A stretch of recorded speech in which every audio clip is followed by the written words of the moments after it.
more excited to play than I have been in quite a long time. Yeah. Where one guy made a flush, one guy had aces, we had the third best hand, and we were the one doing the betting. We played one of the most insane hands I've ever played against Jarred Solomon.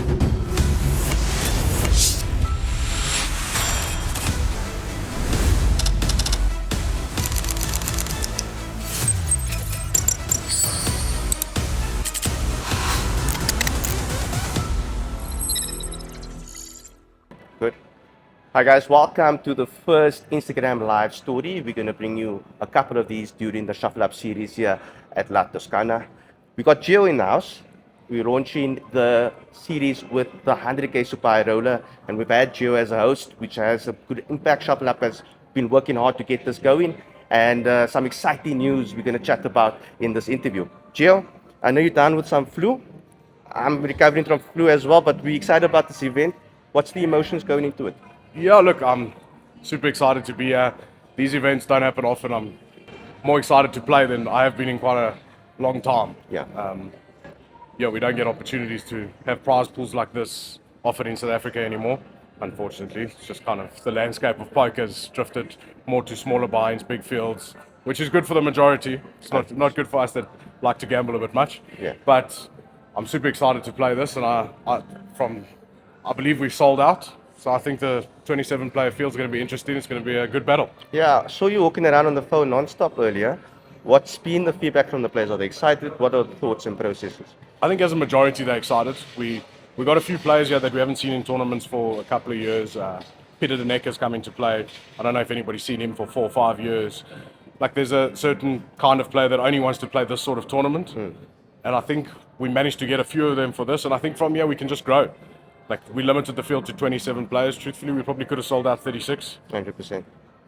But it's a good starting point. 100%. A lot of our viewers here, recreational, lower buy-in event players, will never get an opportunity to touch the Super High Roller. There will obviously be ambition to get there. But explain to us, you've been in quite a few over the years. What's different? What can people expect being in that arena, that big buy-in, and the best of the best around you?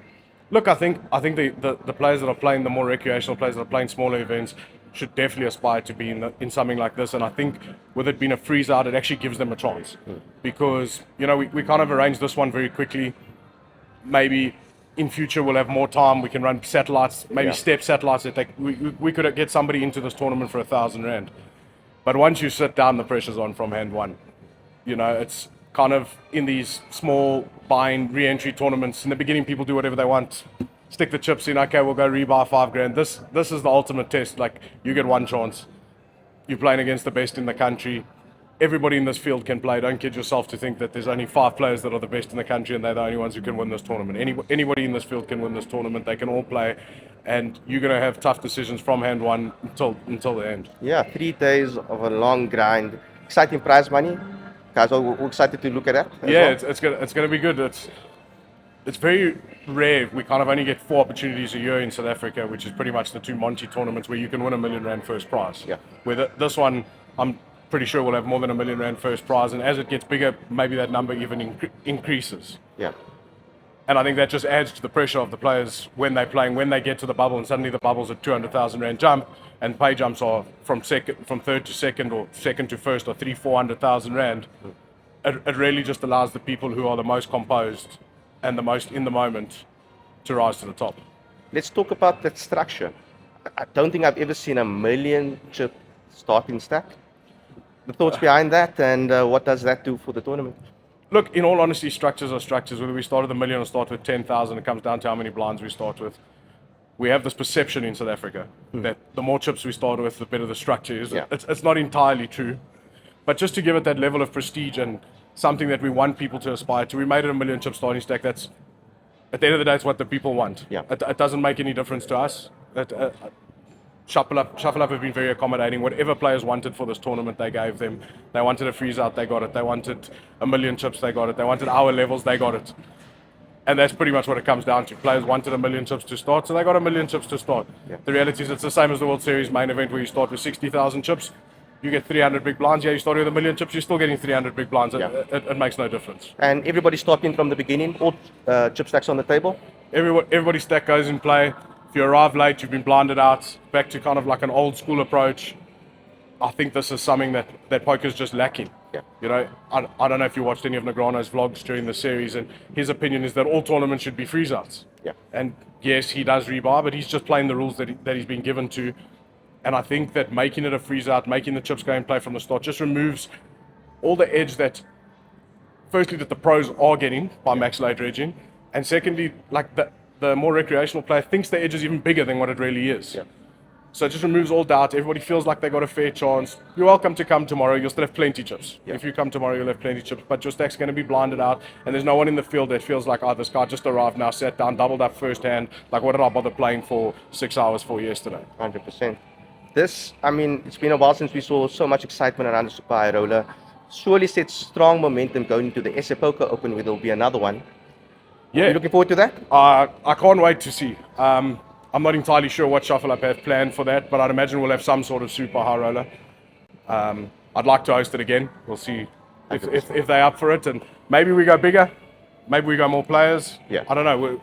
That's something we'll have to discuss once the series is over. 100%. We appreciate your time. I know you're going to be really focused going into the tournament. Just a couple of questions that popped out from our viewers. We had Tian Moore send in a question of, do you ever stay loose and play 7-2?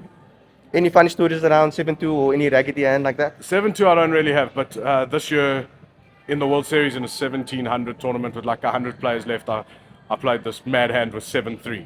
7-3 off where I opened the cutoff.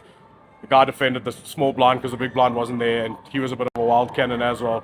I flopped a double gut shot. Long story short, I turned in, got all the money in, and the guy had bottom 2 pair because he had called me with deuce 4 or something stupid. I won the hand, but yeah, that's pretty much as wild as it gets.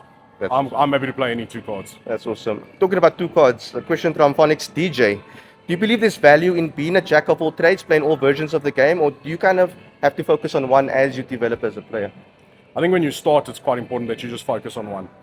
And like, even more than that, specific areas of one. So like, if you're starting out, you should pick whether you want to play cash games or whether you want to play tournaments and only hold them to start with, or only PLO.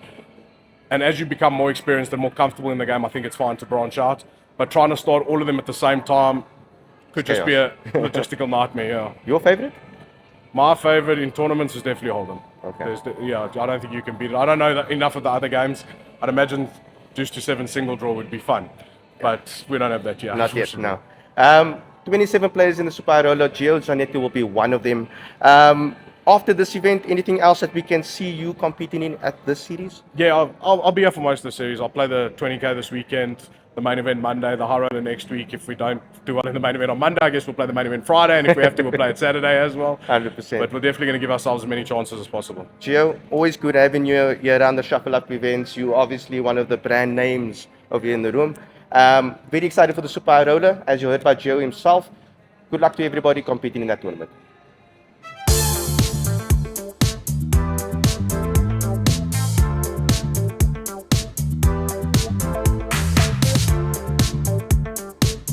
Day 1 of the Super High Roller. We have got to the first break, and after what was a little bit of a rough start, it turned out to be alright so far. All 27 players seated within the first 10 minutes, so that's great. Guys are loving it. They all went for a lovely dinner at Cream. Started 1 million chips. The first hand we played, we lost a pretty big one actually, where one guy made a flush, one guy had aces, we had the third best hand, and we were the one doing the betting. We're down to 750,000. And after that, things went pretty well. Played one of the most insane hands I've ever played against Jarred Solomon. I will do a hand breakdown of that and add it here. This hand with Jarred Solomon. One of our opponents raises to 10,000 at 2,000, 4,000, 4,000, and Jarred calls in the hijack. I call the button with pocket fours, and the big blind makes it 30,000. This is a relatively small size. And when it goes call in front of me, I'm kind of priced in and just have to call. The flop of ace-6 is not really very good for us. But once it checks through, there's a small percentage of the time that we actually have the best hand. On the turn, the original 3-better bets 11,000, which is like 10% pot. The next caller folds, and Jarred makes it 51.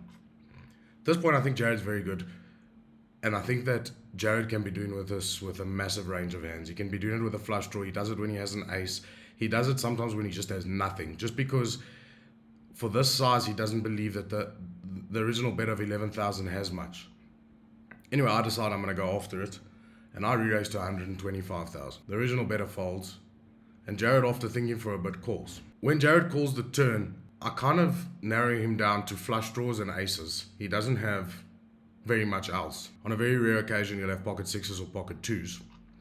But my plan is to bluff this river no matter what. There aren't many ace combo hands that he can have that make full houses, and he really doesn't have very many full houses at all, barring pocket sixes or pocket twos. I don't think he often has ace six or ace two, so I think his hand's very skewed towards ace jack, ace queen. And those hands, when I bet massive on the river, are going to put him in a very difficult spot. My plan is that when he checks, I'm just going to go all in. As it turns out, the river lands up being a 4. This is now the gin card for us. And Jarred does something very strange. He bets this river. When he bets the river, I'm even more convinced he can never have a full house. I suppose he can have pocket twos once in a blue moon, but I really don't think he has any full houses that bet this river. He wants me to continue bluffing when he bets this river. And I'm pretty sure he has a hand like ace queen, and he wants to control the size that I bet on the river so that he's not put in a very difficult position. Obviously, I decide to raise for value. I go relatively small now because now I'm looking to get called by ace queen. And after Jarred uses all of the time banks he has remaining, he lands up folding. We win a nice pot. He says he has ace queen. I tend to believe him. After that hand, we picked up 1 or 2 small pots, nothing serious. We played one hand where we flat called a 3-bet with ace king suited and ended up making 3 kings and got paid on 3 streets. And now at the dinner break, after 2 levels, we have 1.7 million chips, and we're looking good to kick on from here. 3 more levels of play tonight, and we'll bag up and see how many are left for tomorrow. There's a freeze out. All 27 players are still in the field, but it's poker. You guys know anything can happen. So we're going to do our best. We're going to just keep playing, and I'll give you an update at the next break.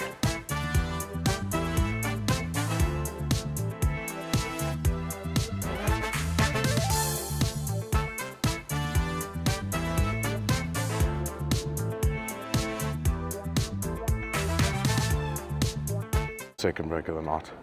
As I'm sure you guys can hear, my voice is pretty much gone. Flu seems to have caught up with me, but anyway, still boxing. We have 1.4 million. Nothing really exciting happened. We played one notable pot against Jarred Solomon. There were 4 limpers and out the small blind I made it 7 blinds. Ace queen of the ace of hearts, Jarred called. Somebody else called, Jarred called. All games 10, 7, 3, 2 hearts. I continued, the other player folded, Jarred called. Turn came at like a black 8 when check, and the river came a heart, and I bet 2x pot on the river. Jarred called, he had king 4 of hearts, made a flush. Kind of nothing we can do about this. We don't really ever have the best hand. So it's like a mandatory bluff spot, and with our exact hand we have to go really big. Which we did, it's okay. Still just plodding along, the structure's very good, very slow. 1 more level less for tonight and then we'll bag up. There's still 27 players. It's quite amazing to me that no one's busted. But we're coming back to 4K, 8K big blind. So 125 blinds is the starting stack. So effectively average is 125 at the moment. I think we'll lose 2 or 3 in this level. And then we box on tomorrow, but I'll let you know how we finish. The last level was pretty decent for us. We ended up bagging 1.75 million. Feeling pretty terrible, so going home. And we'll catch up tomorrow. Andiamo.